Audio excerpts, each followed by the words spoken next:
అయ్యప్ప అని పిలిచిన పలకవు ఎవరేమన్నారు స్వామి, నిన్ను ఎవరేమన్నారు స్వామి. పంతము వీడయ్య స్వామి, నేను పిలువగ రావయ్య స్వామి.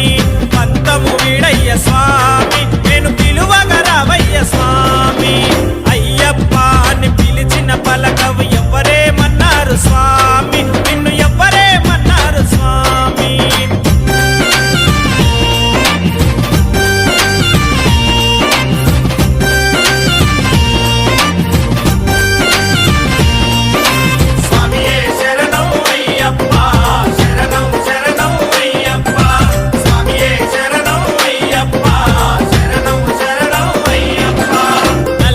బట్టతో నిమాల వేసుకొని